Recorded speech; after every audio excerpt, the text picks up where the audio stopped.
আমি প্রিয়া আছি আপনাদের সাথে। আজকের গল্পটিতে থাকছে শালি ও দুলা ভাইয়ের নদীর কিনারে ঢেউ খেলানো রোম্যান্টিক প্রেমের গল্প। সো তাড়াতাড়ি দেরি না করে হেডফোনটি লাগিয়ে নিন, আর এমন মজার মজার গল্প পেতে অবশ্যই আমাদের চ্যানেলটি সাবস্ক্রাইব করে রাখুন। ধন্যবাদ। শেষে যখন বাতাসে হালকা শীতলতা মিশতে শুরু করেছে, তখন তানিয়া পৌঁছালো তার দিদি মায়া গ্রামের বাড়িতে। শহরের কোলাহল থেকে দূরে নদীর কিনারে এই ছোট্ট মাটির বাড়িটা যেন একটা শান্ত স্বপ্ন। তানিয়ার হাতে একটা ক্যানভাসের ব্যাগ, তাতে কয়েকটা জামা কাপড়, একটা স্কেচ বুক আর রঙের প্যালেট। শিল্পী মনের মেয়ে এসে শহরে গ্রাফিক ডিজাইনের কাজ করে, কিন্তু গ্রামের প্রকৃতি তার কাছে নতুন রঙের প্রতিশ্রুতি। দিদি মায়ার বিয়ের পর এই প্রথম সে এলো এই বাড়িতে, যেটা তার দুলা ভাই রাফির। মায়াকে বিয়ে করে রাফি নদীর ধারে ছোট্ট সংসার করেছে। বাড়ির সামনে নেমেই তানিয়া দেখল রাফি। মাঝারি গরম, গায়ে একটা সাদা শার্ট, হাতের শিরায় নদীর কাজের ছাপ, মুখে শান্ত হাসি, কিন্তু চোখে একটা গভীর দৃষ্টি। তানিয়া, এসে গেছিস? মায়া তো সকাল থেকে তোর জন্য অপেক্ষা করছে। তাকে দেখে তার দুলাভাই কথাগুলো বলল। তার গলায় উষ্ণতা, যেন তানিয়াকে বহুদিন ধরে চেনে। তানিয়া হেসে বলল, দুলাভাই, দিদি কোথায়? আর তুমি আমাকে দেখে এত খুশি কেন? রাফি একটু থমকে হাসল, বলল, মায়া রান্নাঘরে, আর তুই আমাদের শালি, তাই এত খুশি হয়েছি। আয়, ভেতরে আয়। তানিয়া ঢুকলো। বাড়িটা সাদামাটা, দেওয়ালে নদীর ছবি, জানালা দিয়ে নদীর বাতাস। তানিয়ার মনে হলো এখানে তার স্কেচ বুক নতুন গল্প পাবে। রাফি এক গ্লাস লেবুর শরবত নিয়ে এলো। নে, গরমে আরাম লাগবে। শরবতটা দেওয়ার সময় তার আঙ্গুল তানিয়ার হাতে ঠেকল। একটা সামান্য ছোঁয়া, কিন্তু তানিয়ার শরীরে হালকা ঝিলিক এনে দিল। সে তখন বলল জানালার কাছে দাঁড়িয়ে, ধন্যবাদ দুলা ভাই। রাফি পাশে এসে বলল, নদীটা দেখ, সন্ধ্যায় এখানে বসলে মন ভালো হয়ে যায়। তানিয়া নদীর দিকে তাকালো, কিন্তু রাফির কথা সুর তার মনে আটকে গেল। দুপুরে মায়া ফিরল। তানিয়া, আমার বোন এসেছে বলেই সে বোনকে জড়িয়ে ধরল। মায়ার হাসি তানিয়ার মনটাকে হালকা করে দিল, কিন্তু রাফির উপস্থিতি তাকে আবারও অস্থির করছিল। খাওয়ার সময় মায়া বলল, রাফি এখন নদীতে মাছ ধরার ব্যবসা করে, ওর জালে বড় বড় মাছ ধরা পড়ে। রাফি তখন হেসে পড়ল, এত বাড়িয়ে বলিস না। তানিয়া ভাববে আমার জালে হয়তোবা বড় বড় মাছ ধরে, এজন্য আমি কত বড়ই বা মাঝি। তানিয়া হাসলো। তার চোখে রাফির হাতে শক্ত কিন্তু নরম। তার মনে হলো এই হাতে যেন নদীর গভীরতা লুকানো। বিকেলে তানিয়া আর রাফি নদীর ধারে গেল। মায়া বলেছিল, তানিয়া, রাফির জাল গুছাতে সাহায্য কর, আমি বাজারে যাচ্ছি। রাফি জাল ঠিক করছিল। গরমে শার্ট ভিজে গেছে।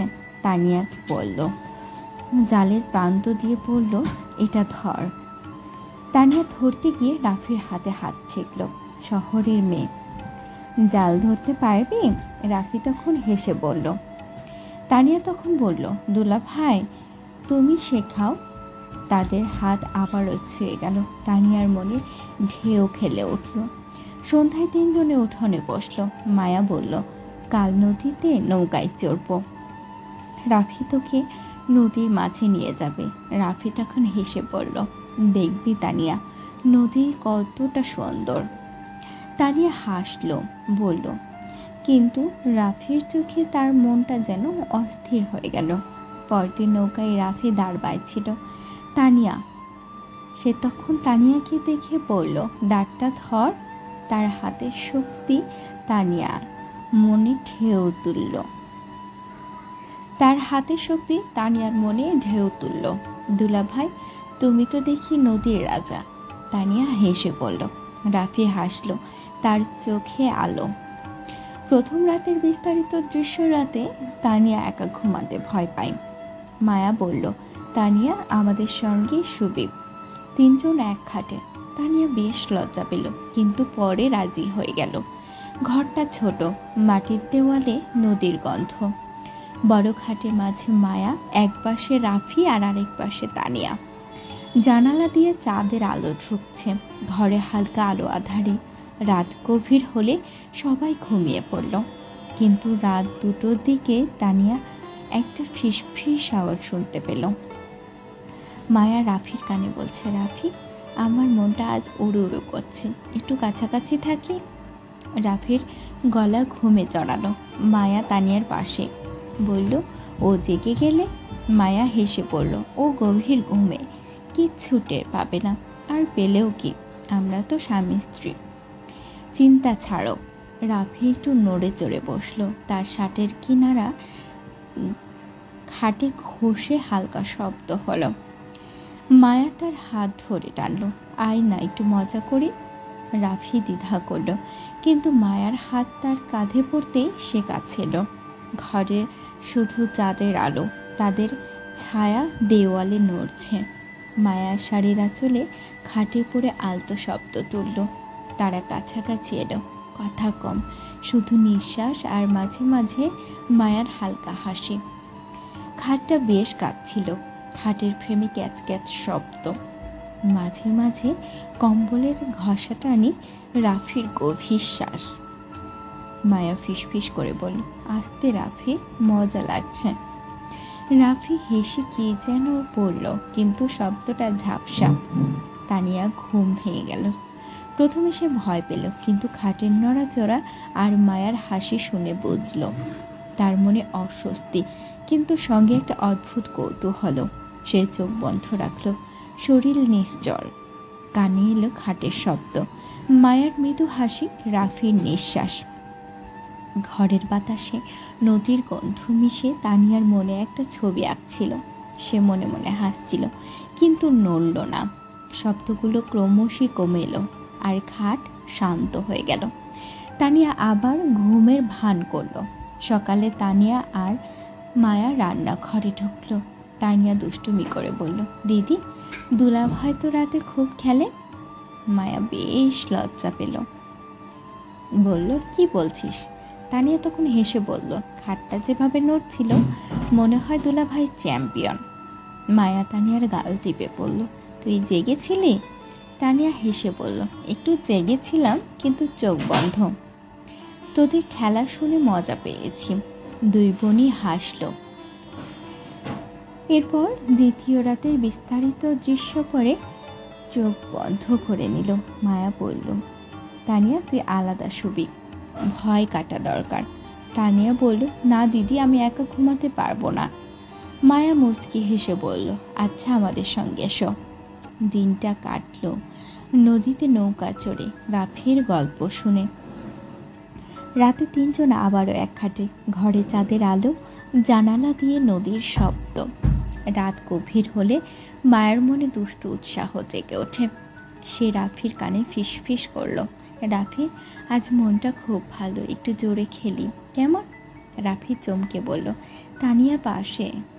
কালই তো। মায়া হেসে বলল, ও কি কিছু বুঝবে নাকি? আর বুঝলেও কি, আমরা তো স্বামী স্ত্রী। আজ একটু মজা করে আসো। রাফি দ্বিধা করল, কিন্তু মায়া তার হাত ধরে টানল। ঘরে হালকা আধার, চাঁদের আলোয় তাদের ছায়া দেওয়ালে নাড়ছে। তারা কাছাকাছি এলো। মায়ার হাসি জোরে, কখনো ফিসফিস, কখনো হালকা হাঁপানি। খাটটা বেশি কাঁপছিল, খাটের ফ্রেমে ক্যাচ ক্যাচ শব্দ। কম্বল ঘষটাচ্ছে। মাঝে মাঝে মায়া হেসে বলছে, রাফি, আর একটু করো না, মজা লাগছে।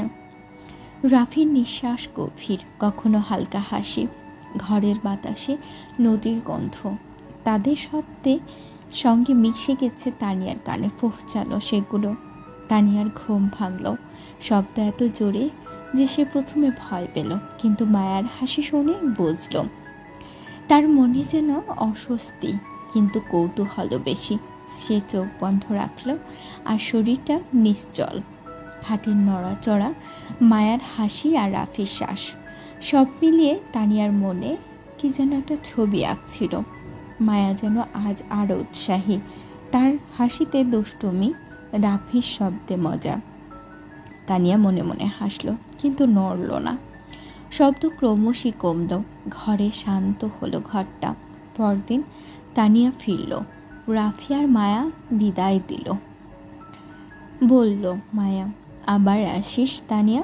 রাফি হেসে বলল, নদী তোর জন্য থাকবে। তানিয়া হাসল, কিন্তু তার স্কেচবুকে নদীর পাশে রাফির ছায়া রইল।